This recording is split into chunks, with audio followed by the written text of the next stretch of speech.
And also this morning, sources confirmed to Fox News that American forces struck dozens of Iranian military targets on Kharg Island overnight.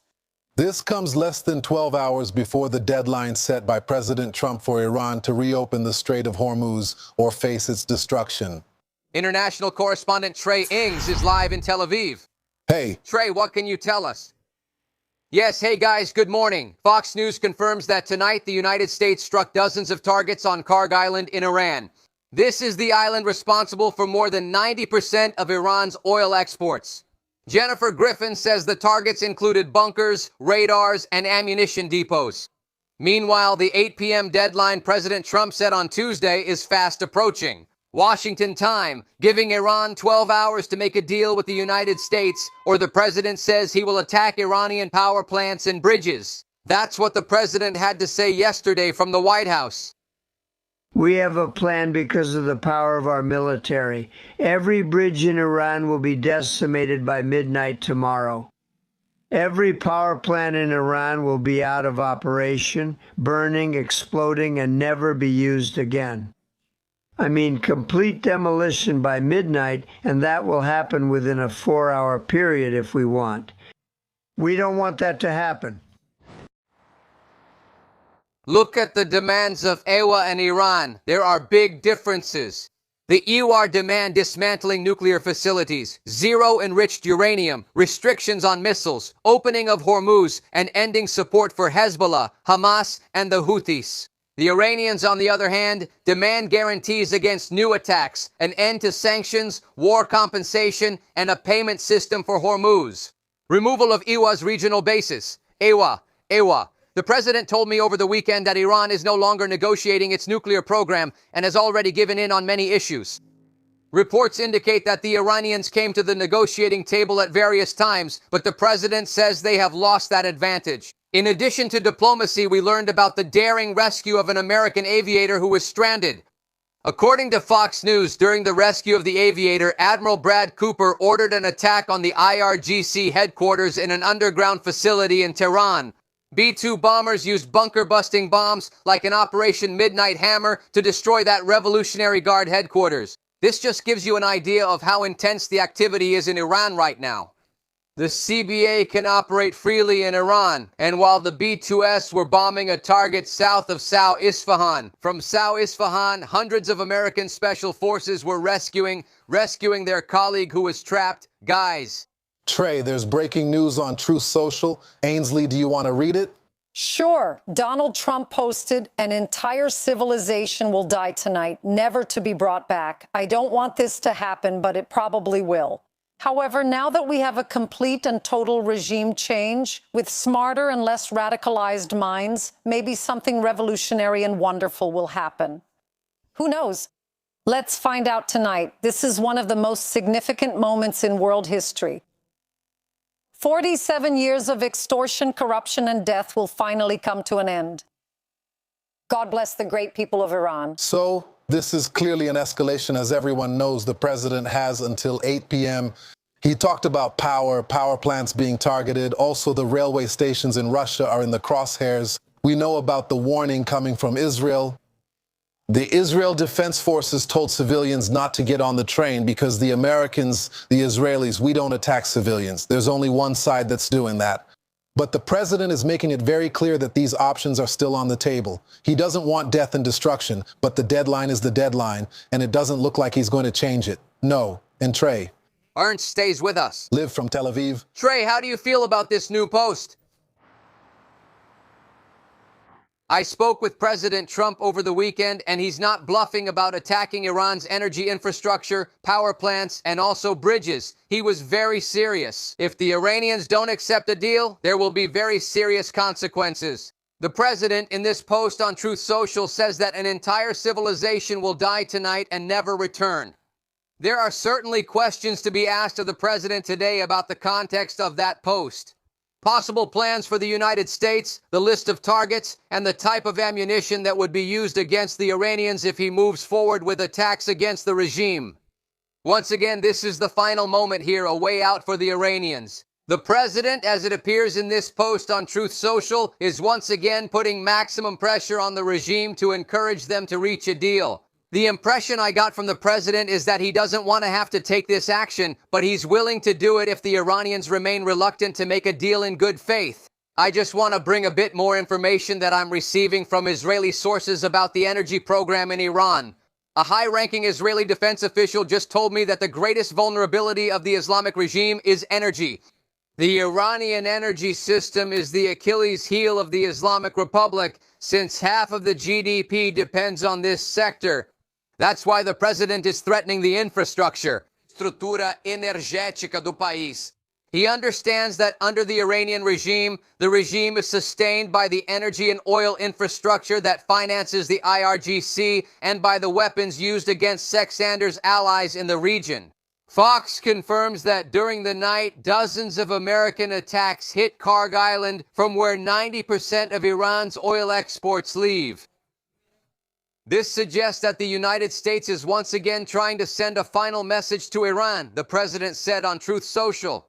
A short while ago, I sent a final message to the Iranian regime. Yes, absolutely, and we are certainly talking about a very significant escalation here. And as you pointed out so succinctly, Trey, Iran is a single commodity economy. It's also tied to the global market. But when you, let's go back to that post we just received because it contains strong language. Because many have wondered if power plants and bridges have any is there or isn't there a military connection? There's no military connection. It would be a civilian, not a military target. Maybe it wasn't. How do you interpret this post regarding whether it is limited to the military sphere or if it covers the whole country? And just to reinforce for our viewers who are receiving this news now, let's repeat it. He says the following: an entire civilization will die tonight, never to return. I don't want this, but it likely will happen. If not, complete regime change and smarter minds prevailing could lead to something revolutionary and wonderful. Who knows? Let's find out tonight. One of the most important moments in the long, complex history of the world. 47 years of extortion, corruption, and death will finally come to an end. God bless the great people of Iran. Hey, Trey? Trey, also Iran is insisting. That's what I heard from a news agency encouraging young people to gather as human shields and form these human chains to protect the power plants. Yes, I saw those reports. If they do that, it's illegal under international law. You can't use human shields on the battlefield. But we should note a few points in the president's post on Truth Social. The president and the public know very different things. Many conversations and preparations are happening behind the scenes.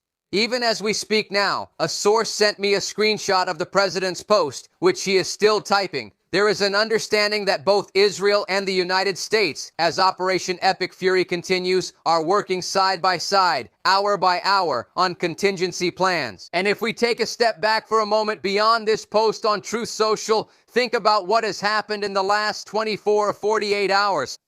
B-2 bombers flew from the United States to Iran, dropping bombs on bunkers near Tehran, targeting senior commanders. We have just been informed that an Israeli official confirmed to Fox News that Israel attacked Iran's railway infrastructure. Earlier, the Israelis warned civilians so they could stay away from trains in the country.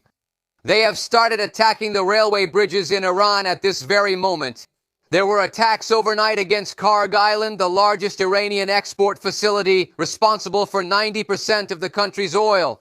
And the attacks by the United States and Israel against Iranian military infrastructure continue. What we're seeing now is a preparatory operation. The United States and Israel are getting ready. If a deal isn't made, there will be an increase in attacks against the Iranian regime. The president described it as the day of the power plants and the day of the bridges to attack this critical infrastructure inside Iran. Interestingly, I spoke with a high-ranking source yesterday and asked, what happens if the president orders the attacks? They said that the regime's Achilles heel is its energy infrastructure and that attacking it could actually force the regime to negotiate. Once again, the president, even before Operation Epic Fury, repeatedly preferred the diplomatic route. But the Iranians did not want diplomacy. And so, we arrive at Operation Epic Fury, which is unfolding before our eyes. The president made it very clear on Truth Social just a few moments ago. Now that we have a complete and total regime change where smarter and less radical minds prevail, something wonderful can happen. The president is focusing on the future and the possibilities for the 90 million people living inside Iran. So, Trey, shall we take a step back and give some context for the audience? And I know you also have similar sources. The president had a range of options at his disposal.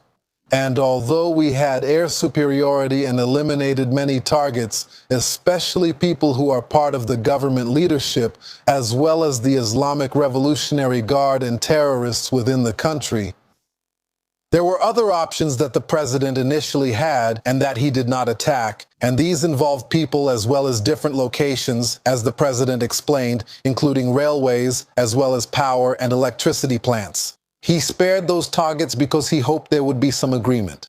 Are we hearing now that we are moving towards those areas? Because it seems that this post would suggest that. In short, yes. After speaking with the president, it seems that if the Islamic Republic does not want a good faith agreement, the United States are considering all options.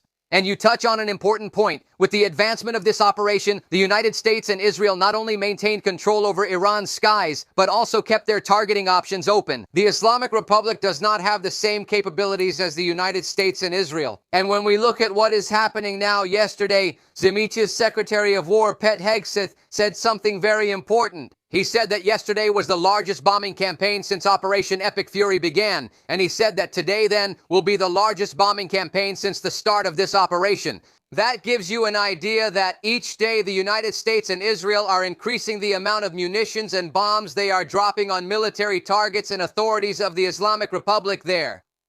Furthermore, the Islamic regime is not maintaining the volume of fire from the first days of this war. Again, this highlights the air superiority of the United States. So, while the United States is increasing its attack capability, Iran is reducing its own. They simply can't launch the same volume of missiles and drones as they could before. They are still a threat to the entire region. This isn't over yet, but we're seeing a crisscrossing pattern here. As the Israelis grow stronger, the Iranians grow weaker.